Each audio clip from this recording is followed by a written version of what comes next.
Ladies and gentlemen, I would like to welcome Professor Wendy Lynn Lee, who spent a career educating people to get them to think seriously and deeply about philosophy, law, and history.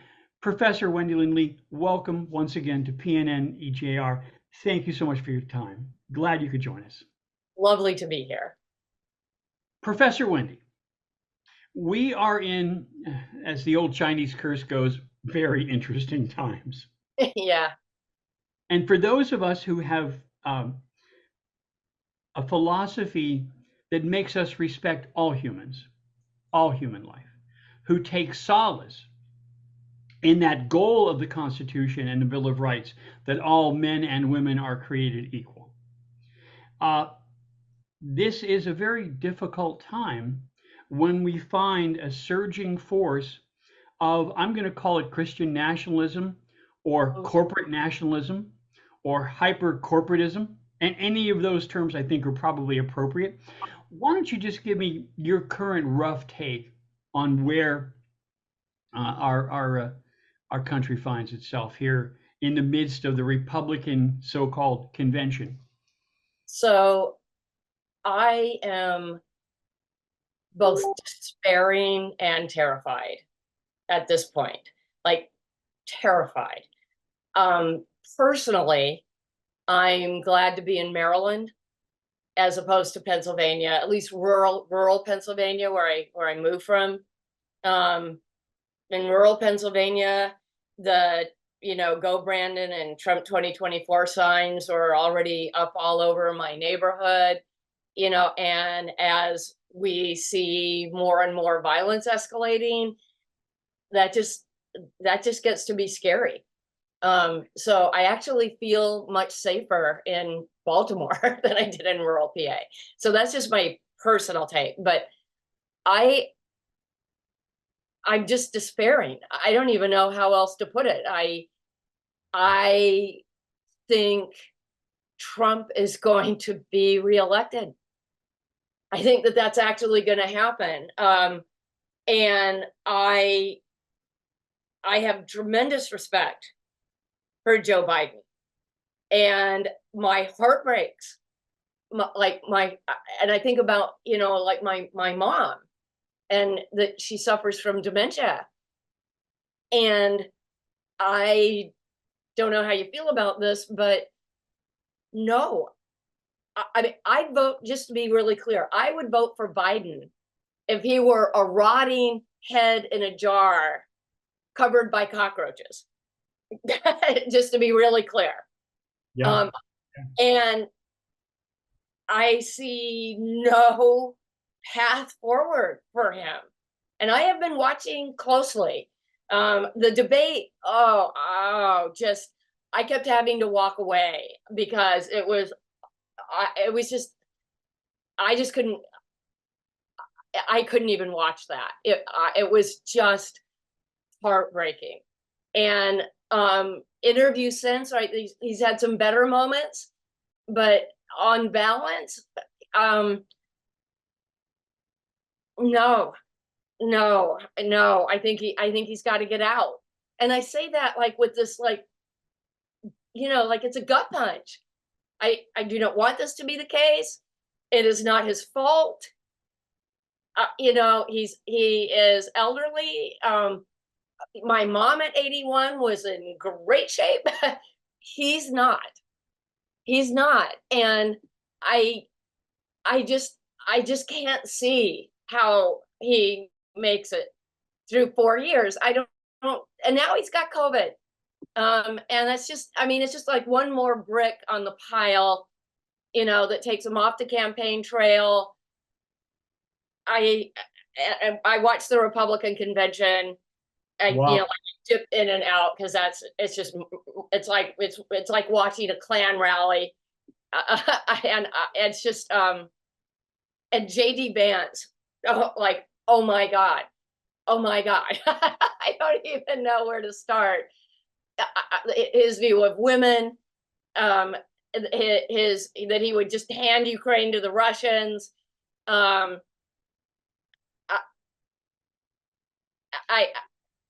I have some words that I cannot use here to Yeah. describe the, I thought we were in trouble in 2020. I thought we were in trouble in 2016. I mean, we were, but I'm becoming more and more convinced that this great experiment called democracy, I'm not sure I ever think it really got off the ground. I don't know, like, how did we get here? And there's stories to be told about that, especially since, say, Ronald Reagan, who I think set us on this autocratic course with a lot of decisions that he had made, and in virtue of his worldview, that I think was ultimately in the direction of either the oligarchic or the autocratic or both. And now we're here, and now I just don't even know where to take my family in the world that's safe.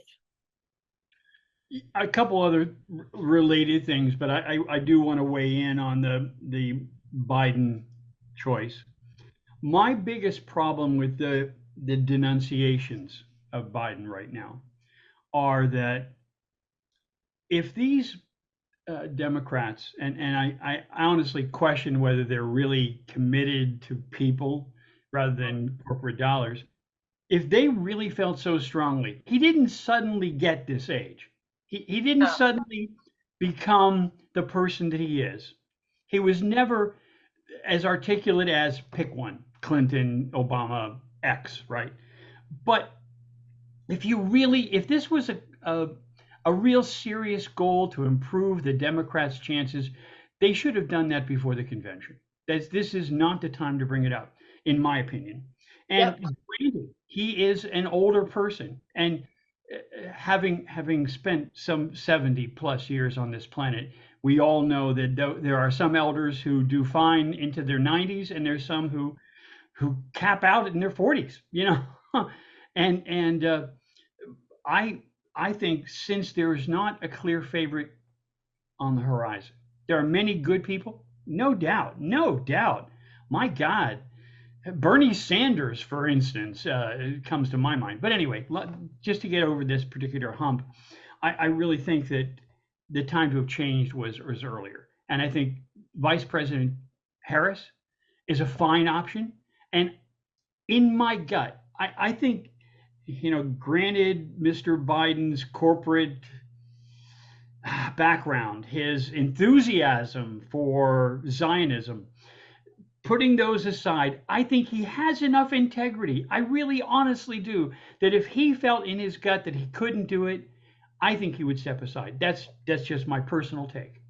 I don't think he doesn't strike me as the kind of guy that would cling to power for power's sake. He doesn't strike me as the kind of guy who just has to have that centrality uh, of the spotlight we know somebody else has a desperate need for. Yeah.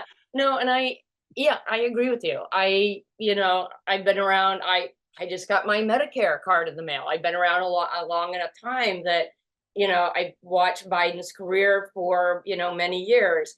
Yes, I think he is a fundamentally decent human being.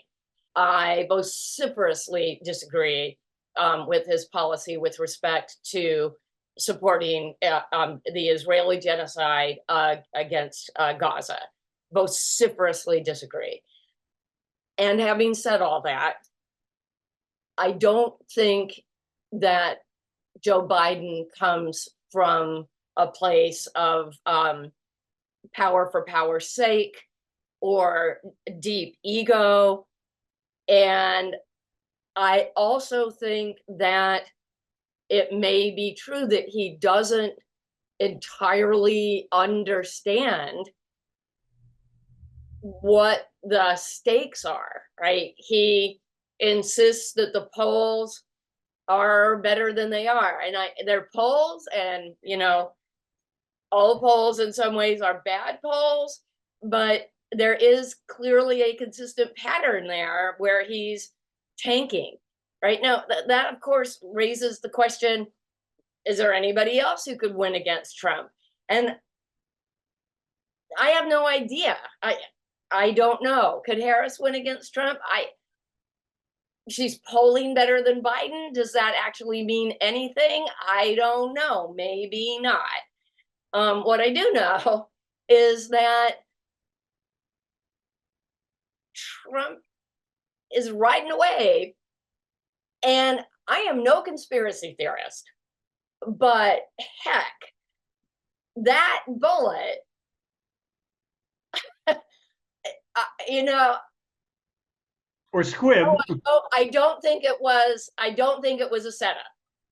Right? Again, I'm not a conspiracy theorist, but oh my God, is it getting him political mileage? Right? And that image of Trump with the fist, and the blood, I think that won him the election. Well, I sincerely, for the first time in my life, think you're wrong. I sincerely hope. I hope you're right. I deeply hope you're right. Okay.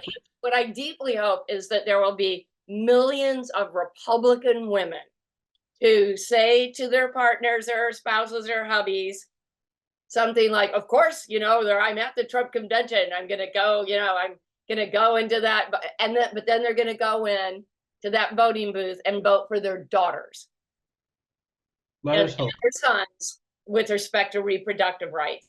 I, with every fiber of my being, I want to be wrong, but I'm genuinely terrified at this point. Sure. Okay, let's turn slightly to a different topic. Some of us were around back when women actually got a right to have a credit card. When women were finally, trusted with what they've been doing, managing the household and finances and the bill paying around the house, as well as all their other myriad decisions. And after fighting all those fights in the 60s and 70s, we find ourselves in 2024 with people wanting to track the menstrual cycle of American women. How does that happen? And we kind of know how it happened, and we kind of don't. Like, we can tell the story about the Supreme Court appointment, right? We can tell the story about the first Trump presidency. We can tell the story about the rise of the MAGA cult, and yet somehow none of that seems quite adequate, right? Those are all pieces of that story, but none of them completely account for just the sheer and cruel misogyny of what we're doing to women and girls, and particularly really vulnerable women and girls, right? Rich women will always be able to find some way, around that system, be able to buy a plane ticket, unless there's a federal ban on abortion that may be coming, but then even a plane ticket to Mexico, right, where they can still get an abortion. But the poor women, right, when I get around here to volunteering for Planned Parenthood, well, we still don't have a federal ban, right, then I'll be driving from West Virginia, right, or even some parts of rural Pennsylvania into Maryland, right, to get an abortion, right? Their choices are really limited because they don't have the money that funds the privilege. So yeah, that is it's just unimaginable to me. And of course, IVF has always been linked to abortion, right? It apparently took a little while for the super far right to figure out that IVF and abortion were inextricably connected, right? But once they did, right now, the very party who wants at least white people to keep having babies isn't going to let them, right? If they have issues, any sorts of issues with fertility. And so, I mean, the hypocrisy of it is also just right. Yeah, some of us raised concerns not only about IVF, but also about birth control. And we see that arising as well. So there's this crazy Christo-nationalism that somehow twists an ideal or very nice philosophy anyway into the most horrendous proto-inquisitional sort of mentality. It's really appalling. I'm wondering, as a person who's thought considerably about feminism, um, how do you see feminism reacting? Let's play this game out, and let's say that they do enact a federal ban, that they are going to try to track women. Um, I can't help but think that there are some women who just won't stand for it. Oh, I How hope you're that right. I mean, I won't. Um, I won't, and I will be writing and screaming from my new digs here every opportunity I get. I'm also here fortunate enough to just have more access to more organizations that I can become really active in to do that work. Um, I also fear that there will be a period of time after the election, if Trump wins, where we may be so demoralized and so stunned that it may take a little bit. There may be a period of time to reorganize and re-galvanize our resolve, and figure out what sorts of actions have to be taken. And I mean, honestly, there's a lot of really difficult discussion to be had among those organizations about, say, what direct action under these circumstances mean, right? What does non-violent activism mean under these conditions? Because maybe it comes to mean maybe it's not just signs, right? I don't know. I'm really committed to nonviolence, and I also have begun to wonder if that will work. And well, I'm turning in my stomach even to say that, but I'm I'm despairing.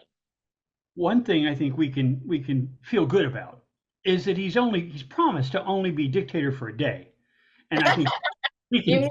can do a lot of damage in 24 hours. Yeah, well, I don't think the man's ever said a truthful word in his life, uh, so I think reasonable doubt can be applied to that particular statement. But I mean, Right. So can when be you applied to that statement. when you think about the women's march that happened at the beginning of the Trump presidency, Yeah, I think that in spades is what we're going to see. Uh, I if hope so. And more of it, because although that march was very, very effective, visually, and theatrically effective for a time, then that kind of faded, and we're still here. We're still, like, they still overturned Roe versus, like, we're still here.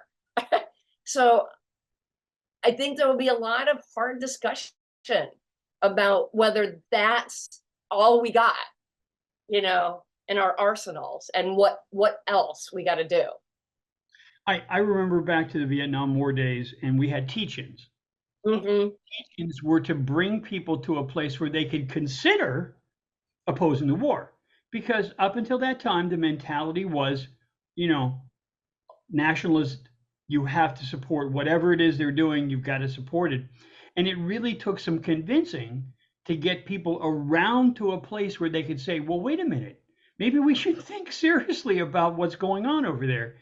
And I'd like to think that there'll be another era of teach-ins, because I think, a lot of people, try to live a life free of politics, free of the fractiousness, free of the concerns, and don't follow this stuff like some of us do, and don't worry like some of us do about what they're trying to do to our government.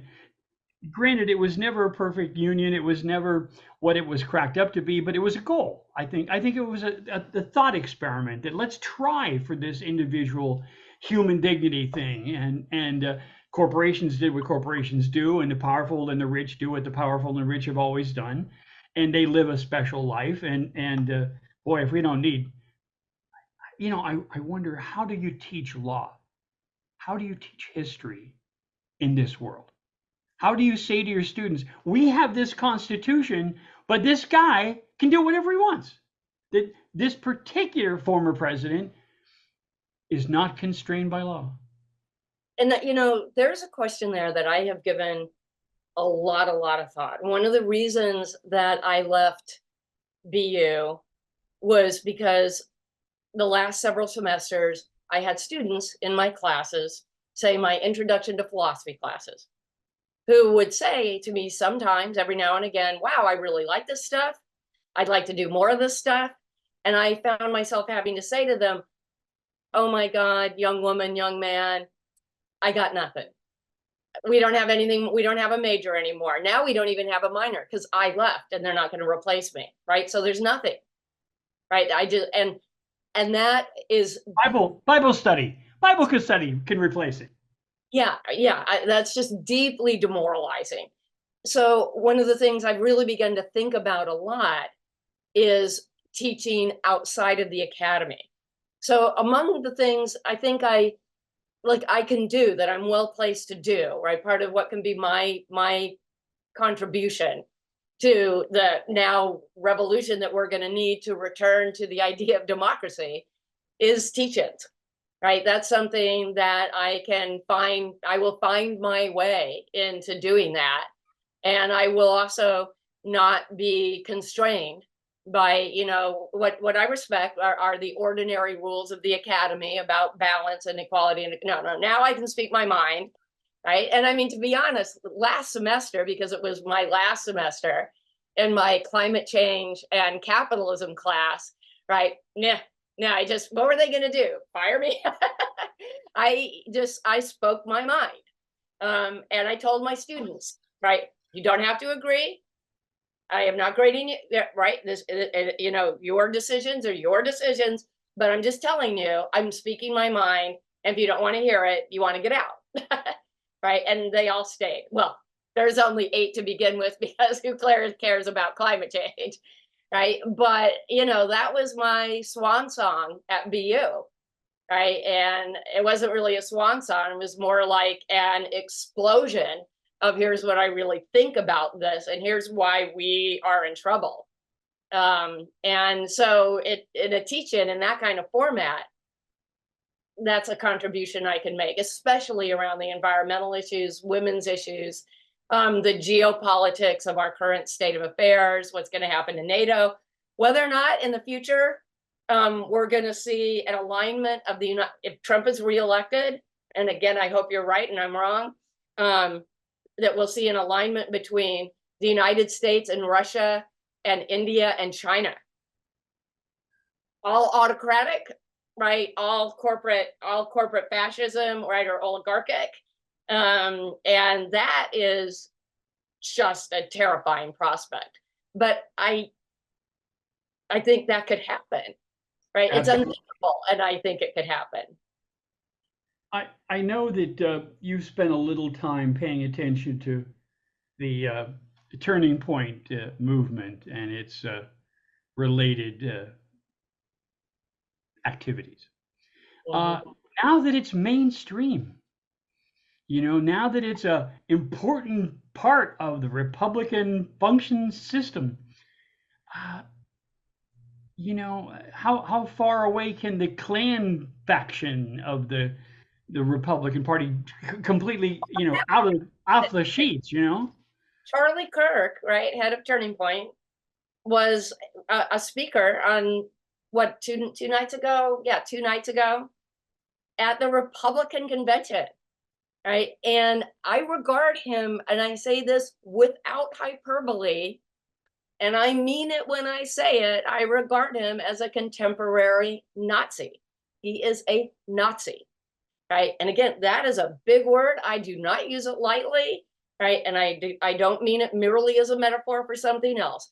That's what he is, right? And his worldview particularly with respect to his view of women, his view of immigration, right? His isolationist politics are horrifying, but there he was on the stage at the Republican convention. Yeah, well, they're inclusive now. Yeah. And you know, there's a candidate for North Carolina governor who thinks that women, you know, shouldn't have the vote anymore. What Yeah, I a saw that. Yeah. what a marvelous Yeah. position to have in the Hey, 21st century. we're laughing, but we're laughing to relieve the stress. You know, we're laughing just to relieve the stress. Okay, the next question I want to ask is the we have seen significant progress, at least temporarily, in the LGBTQ human rights of people to have more than binary sexuality. There are people like that. The universe is created that way. The animal kingdom is that way. That human beings would behave in a similar fashion, I find in no way surprising. Of course, the reality denialists among us uh, would criminalize it completely. Now, I think while a contingent of people will try to hide, I think there's a significant condition, a group of people who will say no. I hope it plays out in a nonviolent way. I just wonder these crypto fascists who are prepared to both simultaneously denounce any liberty while taking them for themselves. I worry about how this is going to play out. I think you can take at face value their idea of rounding up millions of people and deporting them has the same validity and honesty that their wall building had. But Mm-hmm.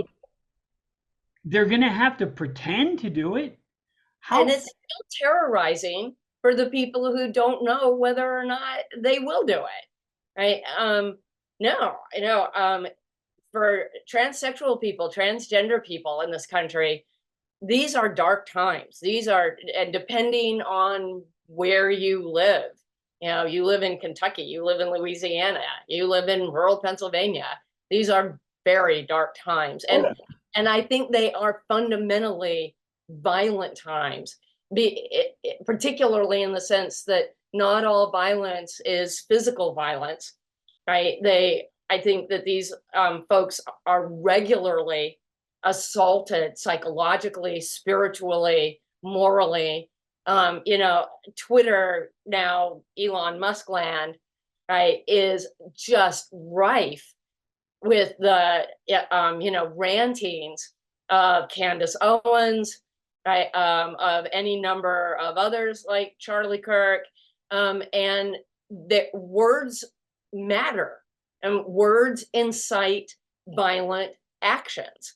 And so again, if Trump is reelected, I fear that some of what we may just see as rhetoric right now is actually going to become materially realized in acts of violence. I could imagine a world where, say, women in our birthing years are now wearing like ankle monitors, right, to track us where we go, right, in case we decide to leave our house, to go to some back alley, to get our birth control pills illegally.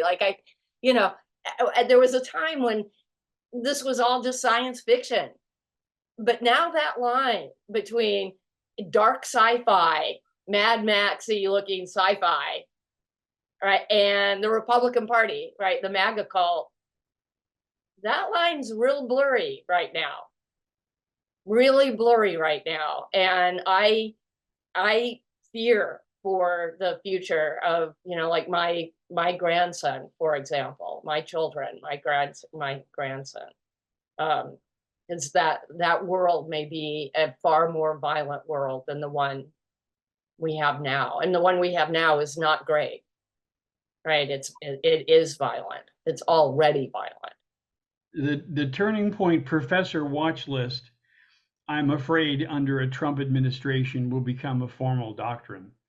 And Yeah. And a and target list, a hunting, a hunting expedition list. Yeah. Yeah. I mean, and I, for reasons I find very strange, I'm not on it right now, as far as I know, unless something's changed in the last year. But I know I'm in their sights, and it doesn't matter whether it's me or lots of colleagues and friends of mine or you. Um, but yeah, I mean that, it's like a license, not just to harass us, but to do us harm or to threaten our families or to dox us so that other people can harm us and threaten our families. Yeah, I see that coming. well, I like to think that this is kind of the last hurrah of the science deniers, the reality deniers, those who pretend that the demographic truth can be somehow outlawed and denied. But I think where they're going to find a real problem is ultimately they need to rely on science to accomplish certain things. And they can't simultaneously, well, maybe they can, hypocrisy being its own strength, deny it and use it at the same time. Uh, Let me ask you one last question. You've been so generous with your time. I can't thank you enough. Um, when you think about advising people in their vote, um, regardless of who the Democrats choose, I think it's probably pretty safe to say you would steer them in that kind of direction as opposed to, Yeah, yeah. this is not a time for third party candidates, and RFK is not. So, yeah, absolutely. Yeah, I had cast a vote for Miss Stein during the run with Hillary and Trump, and I live to regret it. I have almost no hope that Merit will do anything to try to bring justice to bear on the congressmen or all the other miscreants who tried to deny an election despite all the facts. So I really worry, even if the trouble in the Democratic Party didn't exist, I really am most worried about the fact that regardless of the number of votes counted, Trump's people they announced it a long time ago. If they don't win, they don't believe, Yeah, and that's that is a solicitation to political violence and very real violence that goes months and months, that goes all the way back to 2020. and with all its flaws, our Constitution has been a reliable guide for at least a movement toward a more humane politics. Yeah. And to see this backward leap is just so appalling. I'm very worried, and I can't understand how some people seem to be looking forward to a civil war. It's not a video game. You won't reset after you're killed. You are dead. Your neighbors will be killed. You will be shot at. You will be exploded. It's not a video game. I have one observation real quick to make about that. And this gets back particularly to characters like Charlie Kirk. I think there's a really thick element in there of a kind of millenarianism. Like, I think he may genuinely believe that these are the end times, right? That he's bringing on, that he is, I don't know, a vessel for realizing Revelations, the claims of the book of Revelations. And so the claim that dead is dead, right? That is a civil war, right? That dead is dead.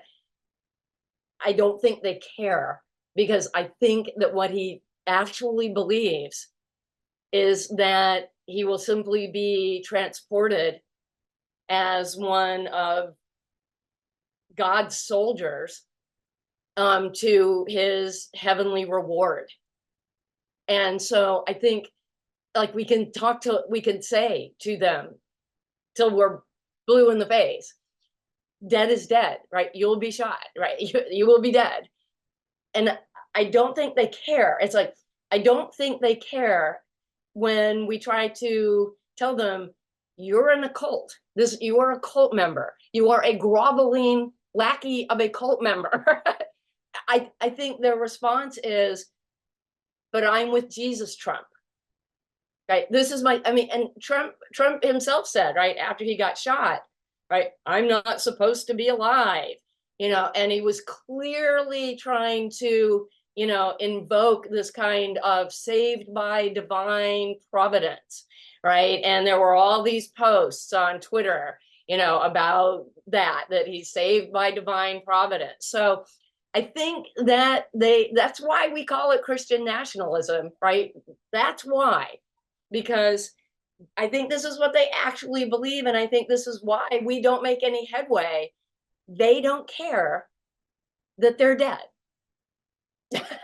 They won't care because they think they'll just be rewarded, not unlike the 9/11 bombers. I just don't see how this is really different. Well, thank you so very much, Professor Wendy. You continue to teach, you continue to be a fine exemplar of the best humanist and philosophical traditions. I want to thank you for sharing your time with me. And I can't thank you enough. Thank you for bringing wisdom to my day. You are welcome. And it is really good just to see your face. Thank you, my friend. Thank you so much. Bye.